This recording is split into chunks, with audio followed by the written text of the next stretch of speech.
It's a breakfast. Because there's a catering. And that's the breakfast and lunch menu. And it looks,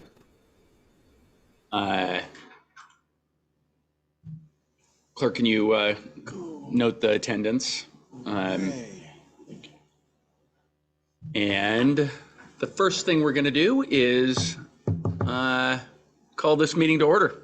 Are there any public comment? Anybody in the audience that has something to say? I do not see any hands. And I don't see any hands in here, so. So we have Scott Vermillion online. Yeah, he's a Parks and Events Commissioner. Okay. All right, just raise your hand online if you wish to talk to. Okay. All right. First things then is the approval of the minutes dated February 7th, 2023. Any problem with those? Councilman Johnson? No problem. Okay. I have no additions or corrections. All right. Then if there's no objection, let's go ahead and approve those. And it looks like our first agenda bill is AB 23016. Who's going to talk to us about that one? Carson's going to take this one.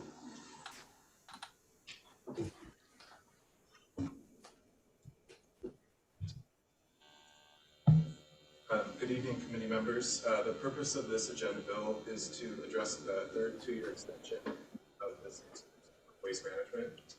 The current agreement was put into place in 2012 and lasted a period of 7 years, at which point the city had the sole option of enacting 3 separate two-year extensions. The first extension was taken in 2019, the second in 2021, and then now that leaves you with considering the third extension. The current extension term, which is the second of 3, ends on May 31st, 2023. And in order to follow through with the agreement that we have with Waste Management, in order to enact the new extension, the city needs to provide notice at least 90 days in advance of the current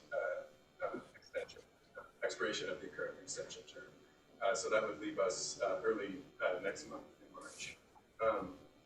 And if approved, this third extension expires on May 1st of 2025. So we'll do this with another 2 years. In order to put together a package of information for you to consider this agenda bill and this resolution, we've been working with a consultant from Bell and Associates. His name is Chris Bell. He's been helping us analyze some current market trends in the region, as well as some different RFP processes that cities in our area have gone through recently, as well as new agreements that have been negotiated in the region. And he has put together a memo that you can see. I believe it's the second exhibit to this agenda bill that outlines some of his findings and recommendations. And then he is also present here tonight to give a short overview presentation of some of his findings and recommendations. Before I hand it off to Chris, just want to note some of the other agenda or some of the other exhibits that we have attached here. The first of which is the proposed resolution. That's the first exhibit. You can also see a couple of the 2 other resolutions that we used for the other extensions in 2019 and 2021. There's Chris's memo, and then the original agreement and amendments that we've done with the waste management agreement over the years. With that being said, unless there are any questions, I'll go ahead and turn it over to Chris to give a short presentation. Oh, and I also want to mention that Marcy Houston is here from Waste Management as well. So if you have any questions that Waste Management can answer, she would be the person to ask. So welcome, Chris and Marcy. You bet. I'm gonna attempt to share my presentation with you on this, and if I fail miserably, Carson will be there to bail me out.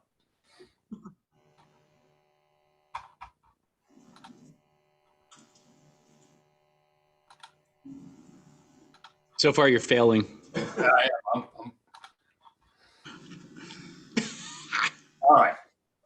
Do we have it? Yeah. We do. Oh, wonderful, wonderful, great. Well, thank you for giving me the opportunity to speak with you tonight. Like Carson said, I assisted you last year with looking at some of the changes that were going on within the region, and well, this year we were hoping to have a little stability, but we're kind of seeing just the opposite. So, the background on this, as Carson just said, you're on your third extension for the contract with Waste Management, which went into effect in June 2012. And this last contract extension will take you to 2025. The one thing that you have to understand too on these processes for procurement, they can, depending on what the city wants, they can take some time to put into place. And so right now, this contract that you're currently under, the second extension, is going to expire in May. And so one other aspect about this requested extension is there's not a lot of time to go through an RFP process or a negotiating process. So the recommendation is to file and sign the third extension. Right now, you have, as Waste Management has reported, and they report every year to the city, they're collecting waste from 4,390 customers. The annual revenue generated from residential service is just under $2 million a year. And commercial service, they have 110 customers with containers. 33 of those customers with carts. They did not report drop box customers or hauls, but I'm going to assume that is comparable with the previous years. As Carson was saying, we as contracted to take a look at what's going on within the region as far as trends for procurement. And over the last, go ahead. Yeah, sorry. So over the last 3 years, we've seen a significant increase as far as the cost of procurement. And when I started working on this a couple weeks ago, I called a colleague of mine and I said, so what's the reasons? And Rick said, in the past, we got a little aggressive on our pricing to a point where I think a lot of all three companies kind of looked at three primary companies who are bidding on these contracts, looked and said, we can continue to cut each other's throat, or we can actually price these services at a reasonable cost, which is one of the reasons you're seeing a cost increase. The long-term contracts were only adjusted by CPI and disposal only. And over the last couple of years, just for the price of equipment, the price of equipment's increased every year over the last 20 years, approximately 5% per year. So there's a cost associated with that. Commingled recycling in the past, the risk was absorbed by the hauling companies, but after China soared, the value of that material significantly decreased and been low ever since. And a lot of these contracts didn't take that into consideration. So there was the adjustment to do to recycling. And then the rate structures. You're going to see on these next few slides that there are customers that have small containers and their rates are really, really, really low. And you got to see customers have larger customers whose rates are significantly higher. Well, the problem is that as the costs are starting to escalate, people are starting to select the smaller containers. There's just not enough big containers to subsidize those small containers. So those are the four primary reasons we're seeing increases across the board for collection services. Issaquah just went out to theirs in April of 2022, and these were the results of the increased results in the rates. And you can see the 32-gallon garbage with the 65-gallon recycling, the organics container went from 17 to 32, almost an 84% increase. And interestingly enough, I'm looking at the $32 increase or the $32 rate. And if you're setting these services at a cost of service, that is pretty darn close to what the rate should be. It should be between $32 and $35 per customer per month for that level of service. So City Council approved these rates in 2022, and they kept a lot of the same services in place. So what they saw here in Issaquah is primarily an increase due to the cost of providing the service. North Bend went out to bid in November of last year, and what they saw is a significant increase, and it's not really reflective of the rates that you're seeing here. Again, the 32-gallon cart went from 26 to 35, but what is interesting to note about that rate, that doesn't include organics collection, which used to be or still is every other week. It's included in the rate, that 26.56, which is in place right now.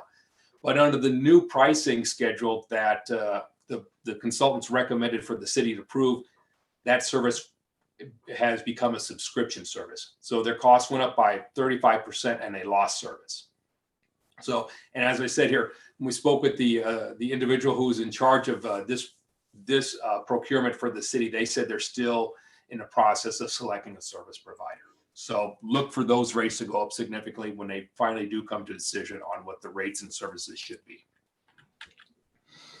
Other procurements, so Covington just recently went out. They got the bids back and they decided to extend for another 2 years under the current hauler. And I don't know off the top of my head who their current service provider is.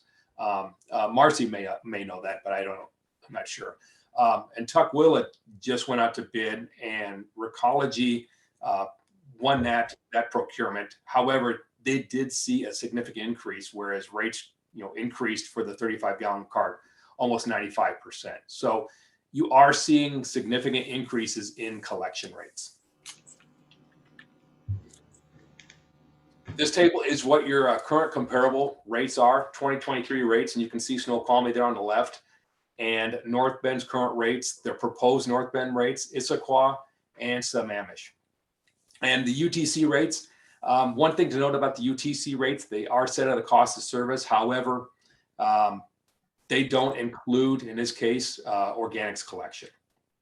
Those are separate services. So if you wanted the comparable service under the UTC rates as Snoqualmie, it's $22.64 plus your recycling plus your organic collection. So it could be significantly higher. And again, the UTC rates are provided to customers primarily outside of the in the unincorporated areas of King County.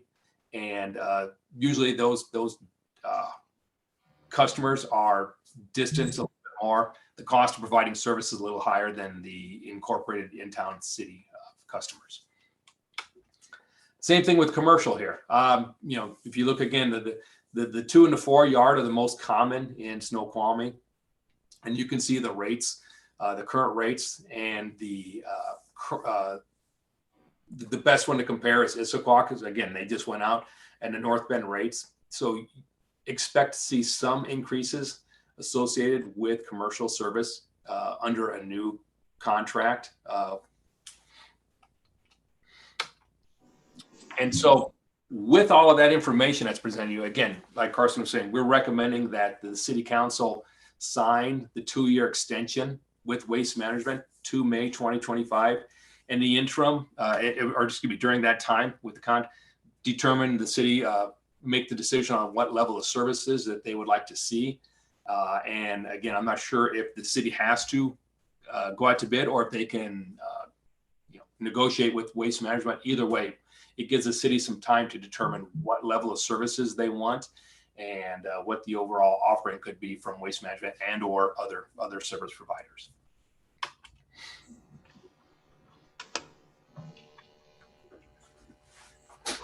So with that said, if you have any questions, I can answer them. And if you have questions for Waste Management, Marcy is attending, so she can answer those happily. And I got to say this, during this process, I've worked quite a bit and spoken both with Marcy and Mary, and they've been incredibly helpful throughout this process and been very accommodating to all our requests.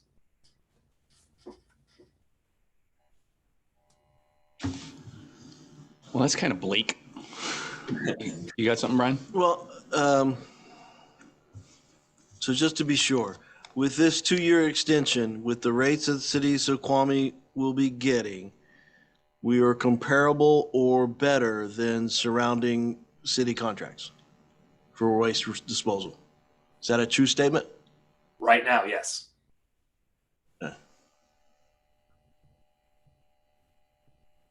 Because you started out with a recommendation that we're short on time, we ought to do this. I don't accept that. So I got to go back and say, is this a good deal for the citizens of Snoqualmie? Because worst case, you could always accept that and then do a 90-day notice that says, hey, we're going to go do something else. Well, you could, but you know what your problem is with that, Brian. Let's say you choose somebody else. The time, energy, and effort to move in one hauler from another takes a lot of time and a lot of effort and a lot of planning. So no, you don't have a lot of time. You can try, but the other thing too is, we're in the middle of, we're towards the back end of winter. There's a lot of stuff that has to be done. So comparable, and the other thing too, you got to also understand is you guys, where you're located is kind of on the outskirts of King County. If you're a little closer in, the rates could be a little bit better. And then also have to look at the population, the drive time. And the other thing that's really going to make things really interesting over the next year is King County is coming up with a new way to price the landfill and the disposal. And that in itself is going to be rather interesting to try to figure out how that is going to be priced. So there's a lot of things that are coming out that it requires some input by council and by city staff to determine what exactly do you want. Because one of the things that we're finding out is in the past when these procurements have been out, there's been a lot of things that cities would like the haulers to do that are not really necessarily hauling related. And my recommendation is, Waste Management's very good at picking stuff up, transporting to one place. They don't own the landfill here. They do have a MRF. They can do that very well. So let Waste Management or any of the other collection companies who may be interested in providing service do that. There's some other stuff too, like I said, that determine what the city should do and what the hauler or the contracted hauler can do. But I would disagree with you. There's not a lot of, you don't have a lot of time to get all this stuff in place. Well, and so given that consideration and what we did in the last extension, I hope that we had learned our lesson that we need to get in front of this to give ourselves due time and due consideration. What you're telling me is, no, we have not, that time is short and we got to do this. Again, I don't accept it. As long as you could tell me that the rates, though, are comparable or less than surrounding services, I'm happy. But be forewarned, I don't take we got to this too late. Yeah. We should know better by now. Okay? I got a question. If we sign this extension, can we immediately enter into negotiations for the new contract? Yeah. Or are we locked into this extension for 2 years without the ability to, because it may be that we could use that in negotiating to say, listen, if we can get a better rate, then we can move to the new rates earlier, if that would be reflected in, if that would result in long-term savings for the citizens of Snoqualmie. So there are some things that we are considering regarding negotiating going forward. This is an open call, and that's probably more of an executive session conversation. But yes, there are different ways to handle this going forward. Our consultant, Mr. Bell, has provided us that information. And if we want to discuss it, we should probably go to an executive session in the future.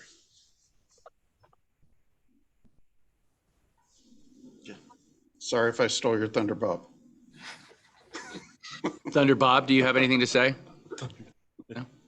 What he said. Okay, all right. Thank you, Mike, for stepping in and stealing my thunder.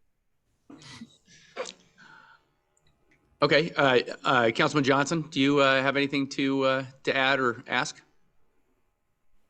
The only major concern that I have right now is my son's hungry. Is that main thing is about I would wonder if at some point, maybe it can't be in this contract, but in the future, if we could do something about this whole notion of we get a 1/4 inch of snow and then we don't get any trash pickup for a week. I wonder how the other states that are under snow for months on end do it. I just think that that's something that that I find very frustrating. And if that's not something that can be done with this contract, I'd hope we can look at it in the future. There are several things with the contract that we have identified, which we hope to address through a new contract in the future. Councilman Holloway. Well, in kind of Otherwise, oh, so let's be aware we intentionally structured this contract so there was not waste collection on Fridays, so that if there was a day of disruption, Friday could be used to pick that up. Unfortunately, the weather had a timing of its own this year. And it kind of caught us on a couple of those days we would normally use for pickup and made for those extended periods of times. There is some mechanism in there, but it just, God had a different plan this year. Councilman Johnson, did you have something else you wanted to add? yeah, I just wanted to also mention that, there we go. That I also agree with Councilmember Hawley on the timing issue, that we should have figured out this lesson by now. And it's a little bit frustrating that it's coming to us last minute. I actually remember those council meetings a couple of years ago when this issue came up before. So I'm disappointed that we're at a stage again where we're doing this last minute. Well, it's coming up again right now. So unless you want to be disappointed with yourself in 2 years, we better get our butts in gear. Well, Yes, agreed. Let's do that. we are ahead enough, at least, that this extension ends in May. Okay, so we're 3 months ahead, but it's still, you're right. It takes a long time to try. If you're going to pull one service out, put another service in, there's coordination to make that happen in a smooth manner. You can't just rush it. I apologize for what happened a couple of years ago when I wasn't here. I can tell you that this is on my radar. We're sick of your excuses, I know you Chambliss. are. Okay. I understand, but it is on our radar. This is not the way I do business, so the message has been received. So then there is a process for us to get the ball rolling, to get a long-term solution to this, and you're ready to roll that ball. As soon as we pull the trigger, if you decide to pull the trigger on what we're recommending, then we can start that other ball rolling. Well, I would assume that regardless of whether we decide to do it your way, you can roll the ball. But Well, it you're depends on which suggesting, ball we're rolling, because if you choose not to pull the extension, it's a whole different ball we got to put in play. but a ball will roll. That is correct. Okay, all right. But a football does roll kind of weird. All right, we'll try and give you a round ball. Off subject. All right. Proceed forward. Yeah, should we? Council? Yeah, Consent recommend. or non-consent? I think this definitely needs to be non-consent. Yeah. Give something for Jim to complain about. Yeah. All right. Anything else on that one? No, sir. Thank All you. right. What's our next agenda, Bill? It looks like it's 29. Correct. Patrick's going to talk about this, and this will be regarding the Williams Additional Main Water Line Project. This is good news. Sorry, I stole your thunder too. That's okay. It's back. All right. Evening, council members and staff.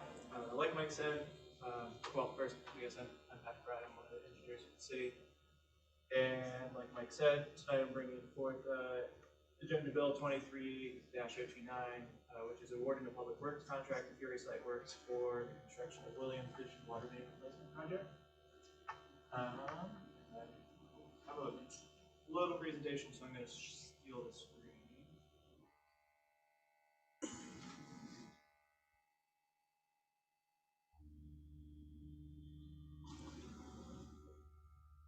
Great. So this project is replacing the existing asbestos concrete water main, which is along Southeast 85th, 381st, and 382nd Ave. So this is the water main that you might have heard about that keeps breaking pretty regularly. So we've had 4 breaks in the past 6 months. So that picture is from about a month ago. It happens at any time of day. And that one that broke at 2 a.m. Our guys had to go out there at 2 a.m. So that's not an ideal situation because it causes a disruption of service to the nearby residents.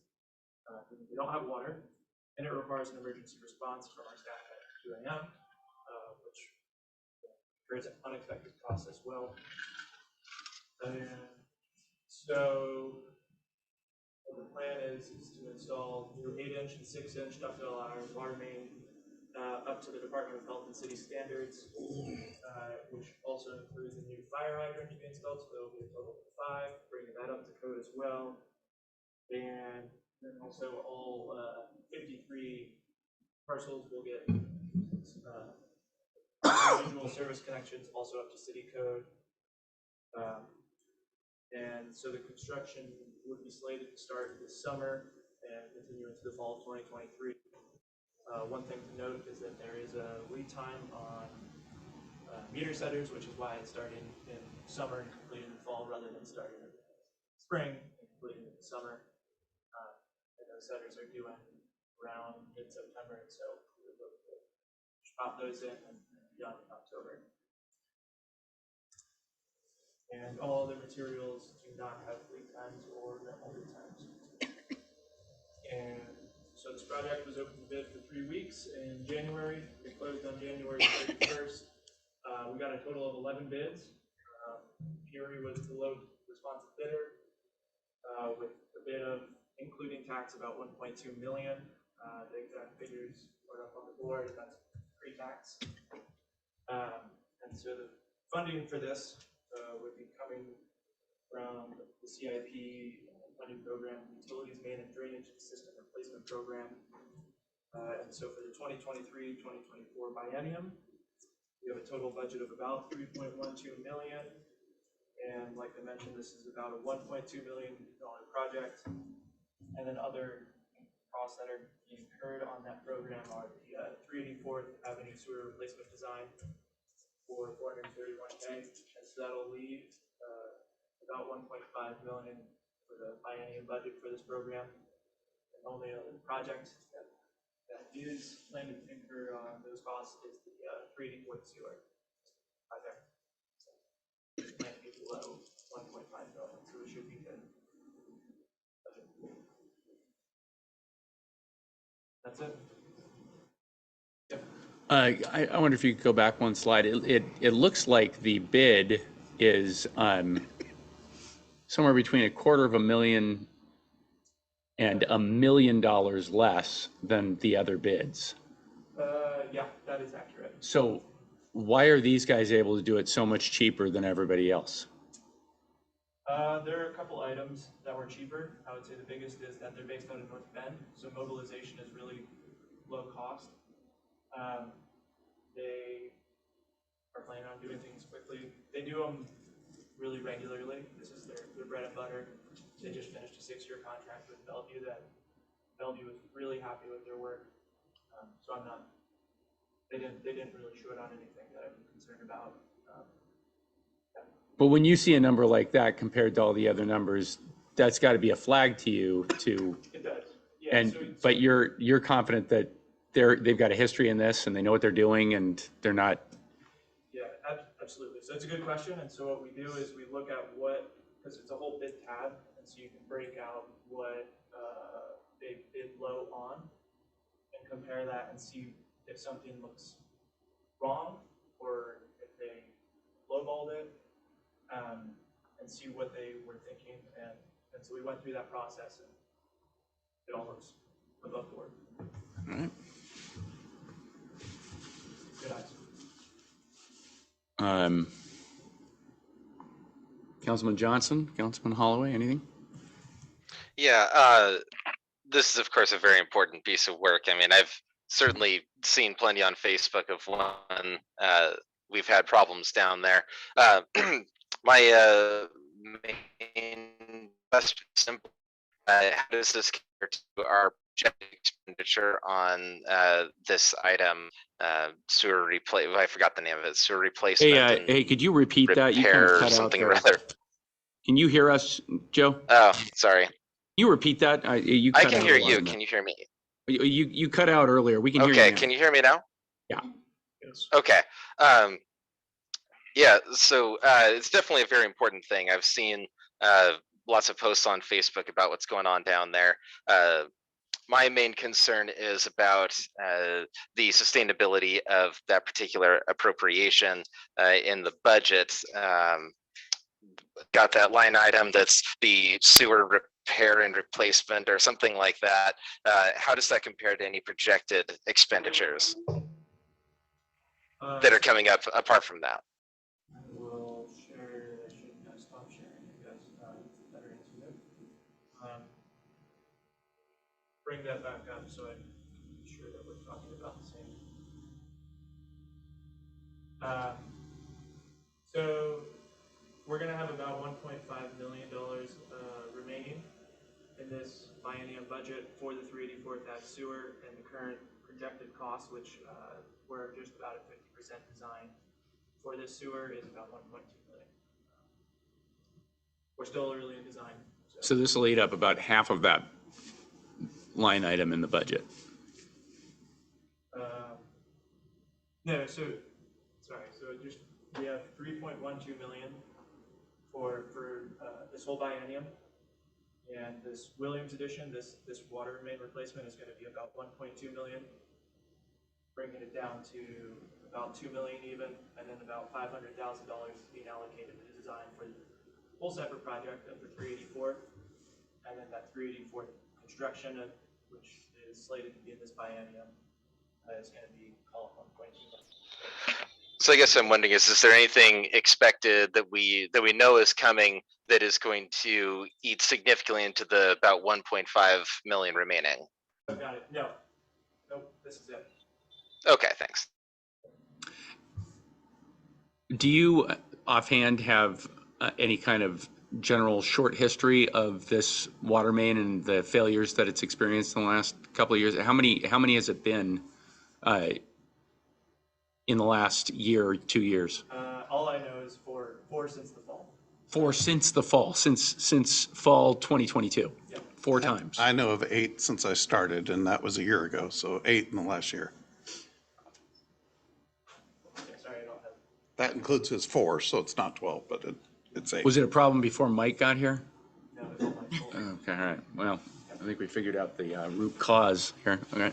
There was if memory serves me right, there's a worry about fire flow, and this will help to address that. And so, When there is a failure, what does that cost us? That's a good question. I don't actually know. Crew of about 5 to 6 people overtime, shift differential pays, plus the repairs. It's usually about a 6-hour process, so 30 hours at overtime rates, because it normally occurs in the night. So it's a considerable expense. Not to mention the loss of customer service to those customers there, because they get up in the morning to go to work and they can't take their showers, and we're out there digging up their yards. It also is a safety issue for the employees. I mean, that last break, it was cold, and they're in the pit in the water. I was really concerned. I'm happy to say that everything was done safely and correctly. But I actually visited the job site just to make sure of that, because this is the stuff where people get hurt. All that water saturated soils that's caving in the hole, depending on the height of the water line, you shoring, everything else. These are dangerous conditions to be working in.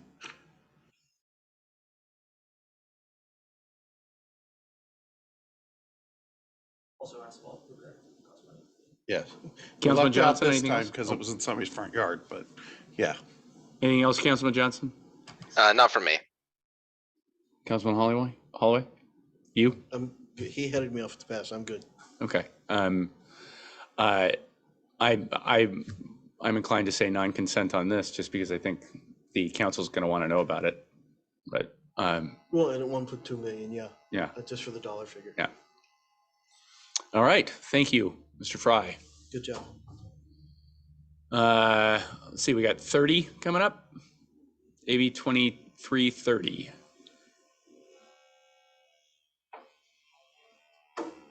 Lou. So this one is amendment number 2. These are the utility system plans.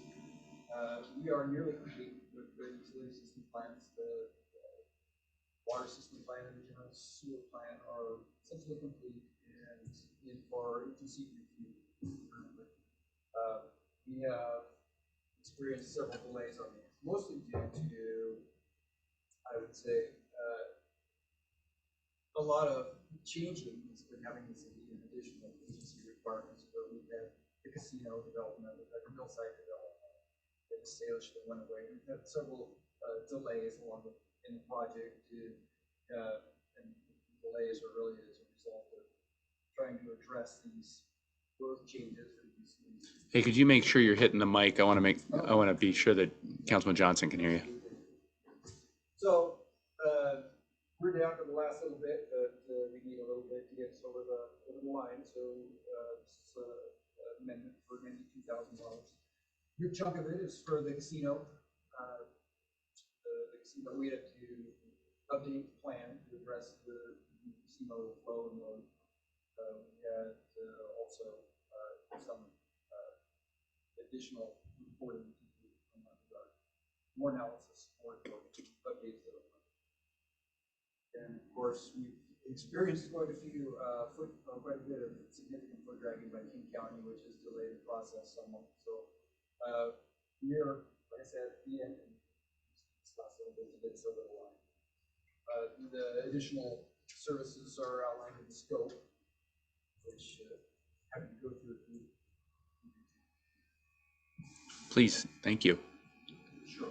Okay. So addressing the additional review comments from the Department of Health, Department of Ecology in King County, and the Snoqualmie Tribe. Did wish to address some of their concerns with regard to water insufficiency. We have to coordinate with city financial consultants. So our financial consultants have been doing some work for the city, with the finance department to update the utility rates. And so we needed RH2 to coordinate with them to get some additional services to them. We updated the city certificate of water availability. We haven't done that yet, but we need to do this. Our certificate of water availability format and system is outdated, and we developed that back in the 80s for us to do that correctly. Perform wastewater system analysis for the additional flow load from the casino, as we discussed, and then provide support to the city for regarding modifications to the wastewater agreement with the tribe. So as we work through the agreement, we need their help with that. And then the updates to the GSP. So then when this was initially budgeted, it was prior to the casino deal, and this added a chunk of change to your workload. Yeah.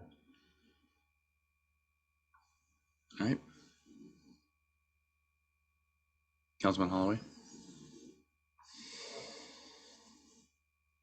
Well, I guess the part I'm concerned about is we're taking 90,000, call it 3% of the operating budget for this amendment. That was rough calcs in my head. Yeah. We were taking $90,000 out of $9.7 million for the 3 operations. Okay, which this was not part of the plan, and I assume the plan was. Isn't that more like 1%? I said it was rough math. I could be. Yeah, you're probably right. It's like 1%. And at 1%, it's probably a nit, but I still assume we did a tight budget and we're taking an added percent out. Are we worried? This is an unplanned expenditure. Yeah, generally speaking, yes. Yeah, we didn't plan on this as our recall that the utility system plan update for a CIP acquisition previously, but that expired in the last biennium. When we had initially been done with this a year ago, So, we need to patch this, with some budget, and so we're gonna take it out of the operating. But it's a small expense compared to the overall budget. Okay. Drew, you were getting up.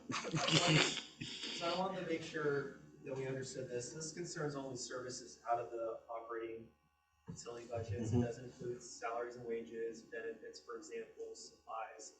So not only in addition to the 9.7 here, but there's additional appropriation beyond that.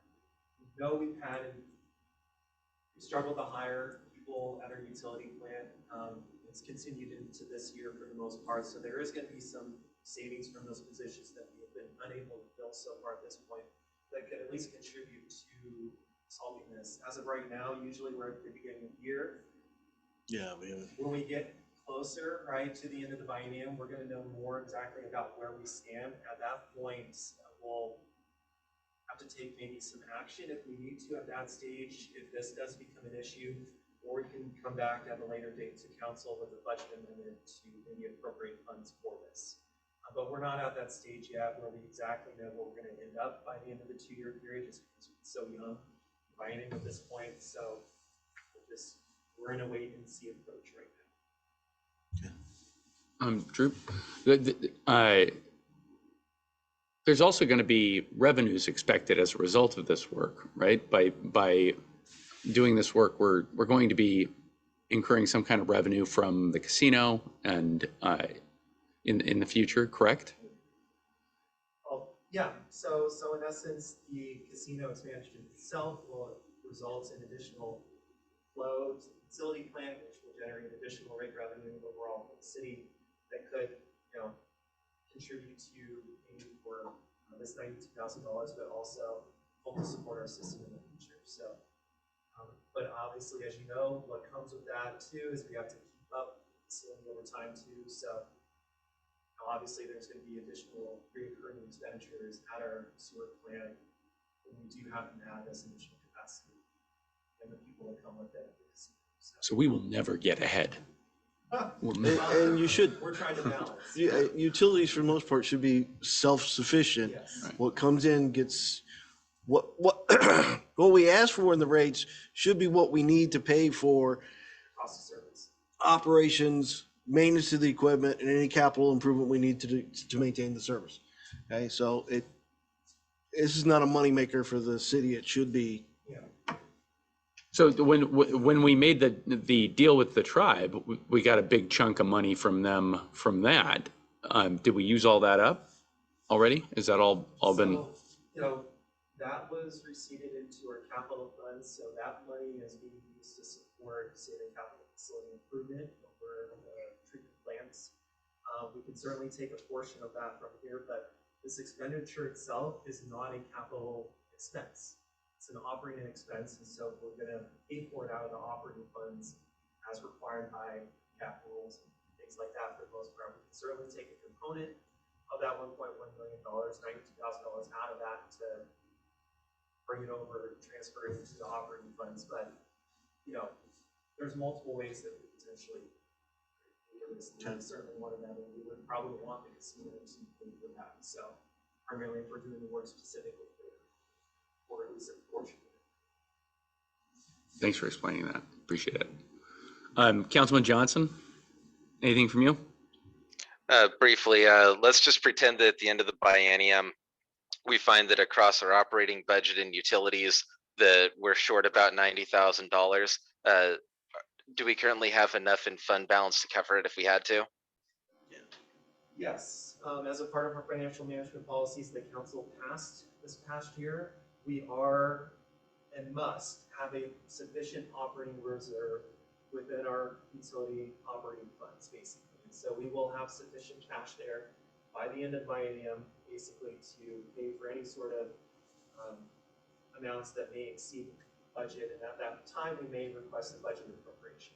But yes, the goal is to make sure that we protect our cash position overall across this 2-year period, and that is our major intent as a part of the finance administration. Right. Yeah, I don't think that we expect that will be the actual thing that happens, but just wanted to make sure. All right, no other questions from me. Thank you, Mr. Boutte.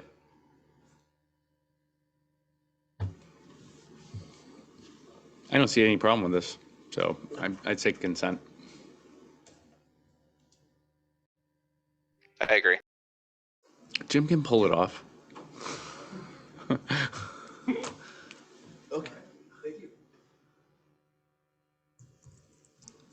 All right, and director reports. So, this is something, Yes. so this is something new we're trying. So at the end of each month, I'm just going to give you an update on our staffing situation. And then we can talk about the next item on the agenda when it comes up. Currently, we have 6 vacancies in the department. 2 of them, I'm sorry, 7 vacancies in the department. I'm like, wait, that didn't look right. I zoomed in too much. There are 2 in sanitation, there are 3 in water, and there are 2 in urban forestry. Currently, we're recruiting for 2 of them. When HR did a bunch of recruitments for me at the first of the year, I'm stepping back so other departments can get some recruitments, and then they're going to come back around, and then we're going to do some more. We'll be updating the recruitments next month to start recruiting for these additional positions. And they're not additional new, they're vacancies that we've had for a while. Mr. Chambliss, Yes. can you scroll back up? Keep going. A little further. More. There we go. That's the top. Why does it look like there's a rectangle missing over there on the right? Because at the budget, through the budget process last year, we deleted the operations manager position, and we created the urban forestry stormwater division. And who's the head of that one? That's you? Yeah, Um, I'm watching those 3 divisions. And Jeff's concentrated on the other 3 divisions. so the rectangle that's missing there is Mike Chambliss, number 2. Well, Mike Chambliss is up here. Okay. Yeah, but yeah, my clone. Okay. All right.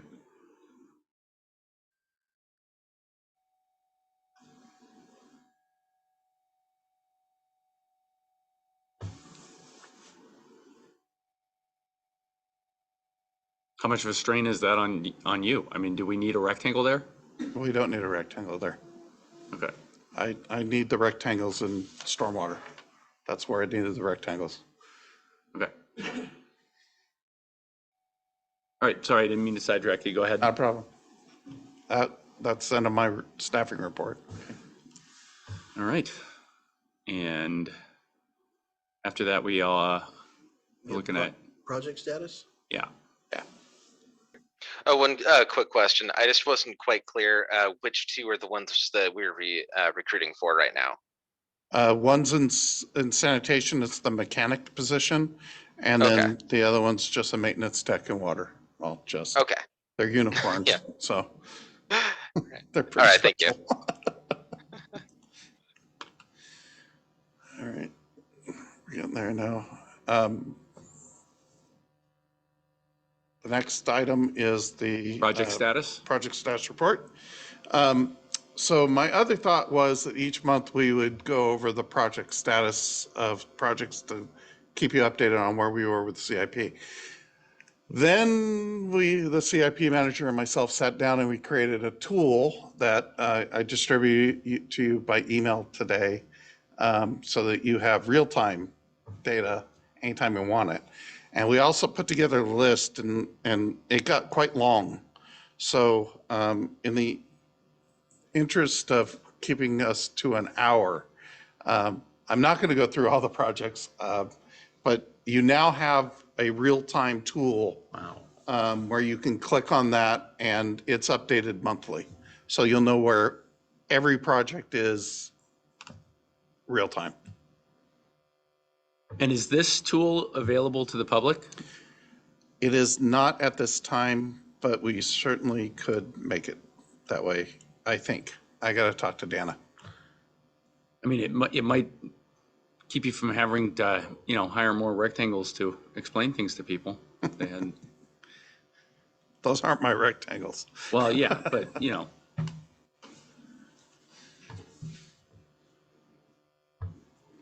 we can save on rectangles in other departments, maybe we can help you with your rectangles more.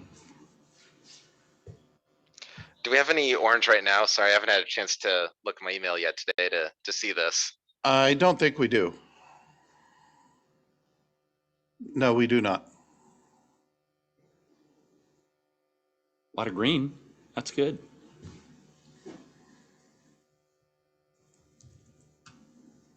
All right. Councilman Holloway? But if there's a specific project anybody wants to talk about, we certainly have the horsepower in the room to do that. How do we get to this? And actually, I guess I can open it up in another window.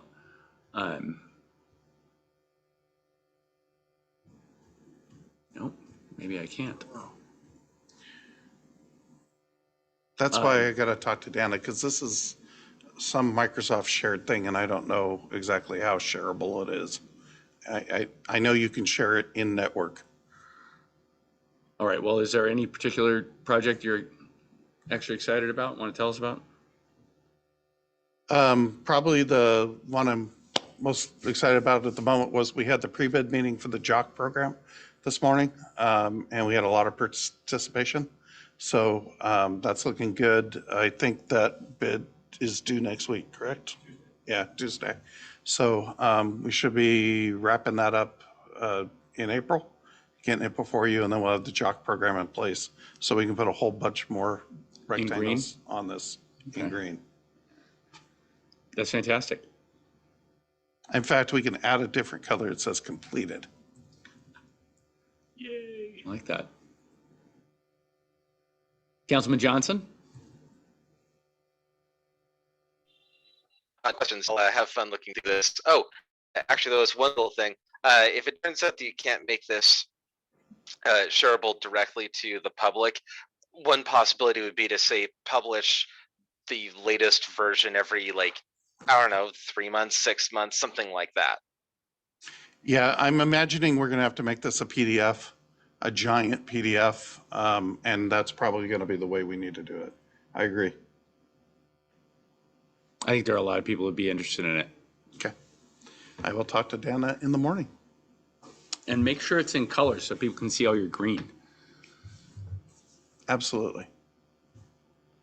All right. Is there anything else on the agenda? That was the end of it, right? That was the last thing? That was the last thing. All right. Well, then, unless anybody has anything else, should we adjourn? So move. Second. Moved by Councilman Holloway. Or you can just do it unless somebody objects and we'll be done. I don't know. I want Johnson to get in here. He nodded. Nodded by Johnson. All right. We are adjourned. Thank you, everybody.